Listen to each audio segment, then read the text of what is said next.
Marie, l'amour maternel de Dieu. Première partie. L'humble existence terrestre de Marie.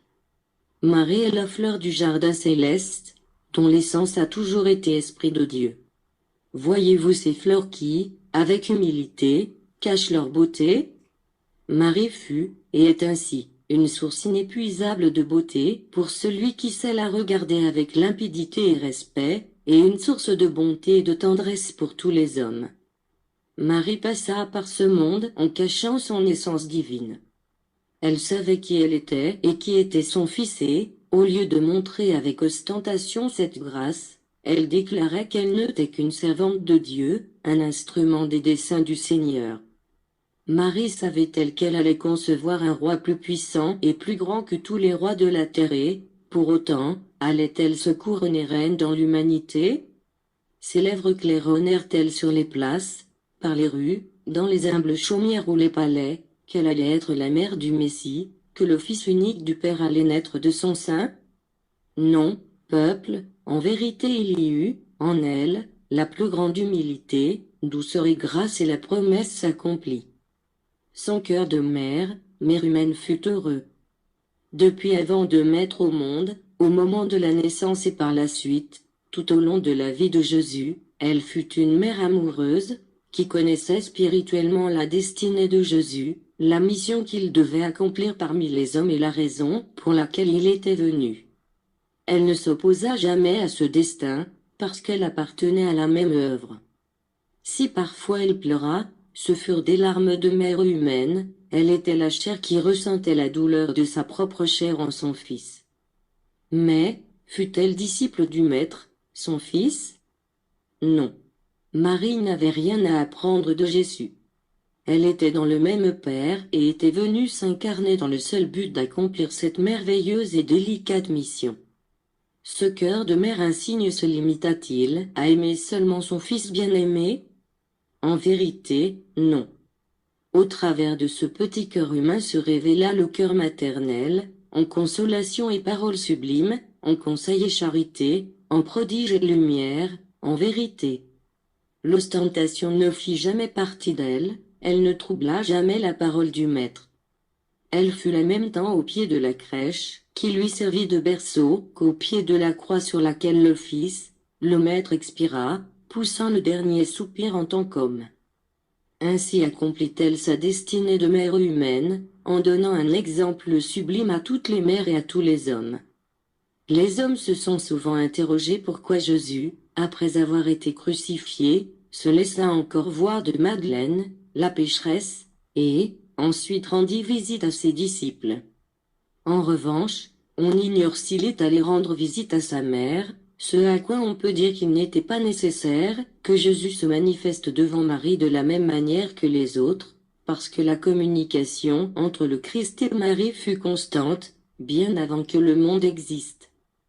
Par le biais de Jésus, Dieu se manifesta à l'humanité pour sauver les pécheurs et permit qu'il voie Jésus après la crucifixion, pour aviver la foi dont les disciples avaient besoin, mais en vérité, Marie, qui fut douce mère de Jésus en tant qu'homme, ne porta aucune tâche, elle ne pouvait manquer de foi, parce qu'elle avait conscience de la grandeur spirituelle du Christ, avant même de lui offrir son sein maternel. Il ne fut pas indispensable que Jésus s'humanise dans son esprit pour visiter celle qui les porta en son sein avec la même pureté et la même douceur qu'au moment où elle remit le Christ au royaume d'où il était venu. Mais, qui pouvait savoir la manière dont Jésus s'adressait à elle dans sa solitude, et la caresse divine avec laquelle l'enveloppa l'esprit? Ainsi peut-on répondre à ceux qui formulèrent cette question, et qui pensèrent souvent que la première visite de Jésus devait être destinée à sa mère.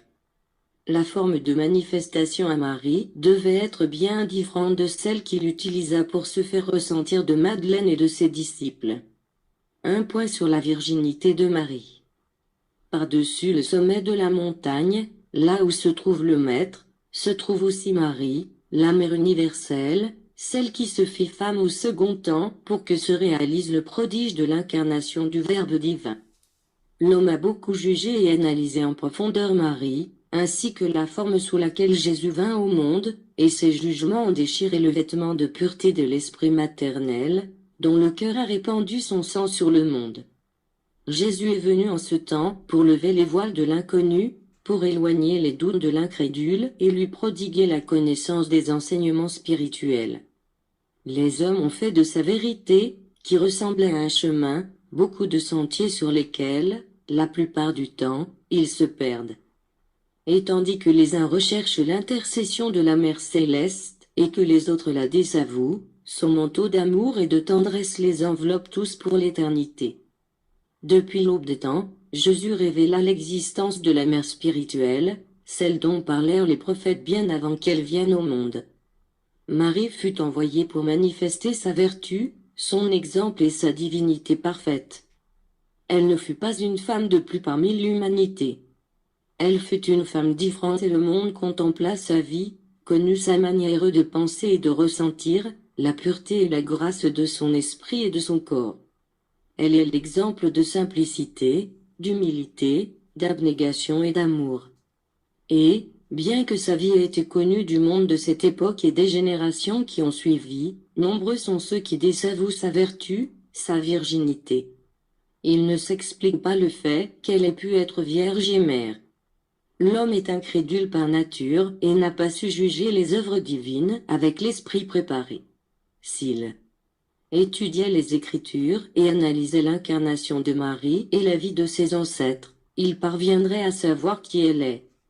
L'amour de Dieu, infiniment tendre pour ses enfants, ne contient pas de forme, et pourtant, au second temps, il prit la forme d'une femme en Marie, la mère de Jésus.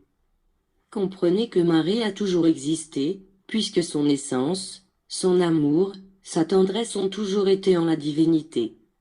Que de théories les hommes ont-ils élaborées, que de confusions ont-ils commis à propos de Marie. Combien de fois ont-ils blasphémé au sujet de sa maternité, sa conception et sa pureté. Le jour où ils comprendront vraiment cette pureté, ils se diront, il aurait mieux valu que nous ne naissions pas. Des larmes de feu brûleront leur esprit, alors Marie les enrobera dans sa grâce.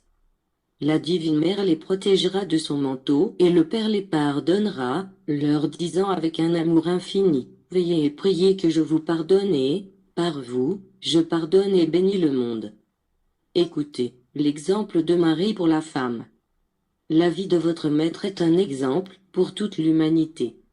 Mais, comme la femme manquait d'enseignement quant à sa mission de mère, Marie lui fut envoyée en représentation de la tendresse divine, qui apparut en tant que femme, parmi l'humanité, pour vous livrer aussi son exemple divin d'humilité. Femme bénie, vous aussi prenez part à l'apostolat. Il n'existe aucune différence entre l'esprit masculin et le vôtre, même si, physiquement vous vous distinguez et que la mission de l'un diffère de la mission de l'autre. Considérez Jésus comme le maître de votre esprit et suivez-le sur le chemin tracé par son amour. Adoptez sa parole comme vôtre et acceptez sa croix. C'est avec la même parole que Jésus s'adresse, en esprit, autant à vous qu'aux hommes, parce que vous êtes égaux spirituellement. Cependant, lorsque votre cœur de femme est à la recherche d'un modèle à imiter, lorsque vous avez besoin d'exemples parfaits sur lesquels vous appuyez pour vous perfectionner dans la vie, souvenez-vous de Marie et observez-la tout au long de son séjour sur la terre. Ce fut la volonté du Père que la vie humble de Marie soit écrite par les disciples, qui la connurent au travers de ses actions et conversèrent avec elle. Cette vie, humble pour qui la connaît, fut lumineuse depuis sa naissance, jusqu'à son terme dans le monde. Marie écrivit de très nombreuses pages d'enseignements d'amour, avec son esprit humble, son infinie tendresse, la pureté de son cœur et son amour pour l'humanité, qu'elle exprima en silence davantage qu'en paroles, puisqu'elle savait que le Christ était celui qui venait pour s'adresser aux hommes. L'esprit de Marie était la même tendresse, qui émanait du Père, pour donner à l'humanité l'exemple parfait d'humilité, d'obéissance et de douceur. Son passage en ce monde fut un vestige de lumière. Sa vie fut simple, levée et pure. En elle s'accomplissaient les prophéties qui annonçaient que le Messie naîtrait d'une vierge. Elle était la seule qui avait pu avoir en son sein la semence de Dieu. Elle était la seule qui, après avoir accompli sa mission auprès de Jésus, était digne de devenir la mère spirituelle de l'humanité. C'est pour cela, femme, que Marie est votre modèle parfait. Mais, recherchez-la et imitez-la en son silence, en ses œuvres d'humilité, d'infinie renonciation par amour aux nécessiteux, en sa douleur muette, en sa tendresse qui pardonne tout et en son amour, qui est intercession, consolation et douce compagnie. Jeune fille, épouse, mère, orpheline ou veuve, femme seule, qui avait le cœur transpercé par la douleur, appelez Marie votre mère douce et attentionnée, appelez-la par la pensée, recevez-la en esprit, et sentez-la dans votre cœur. Que la bénédiction maternelle de Marie soit avec vous.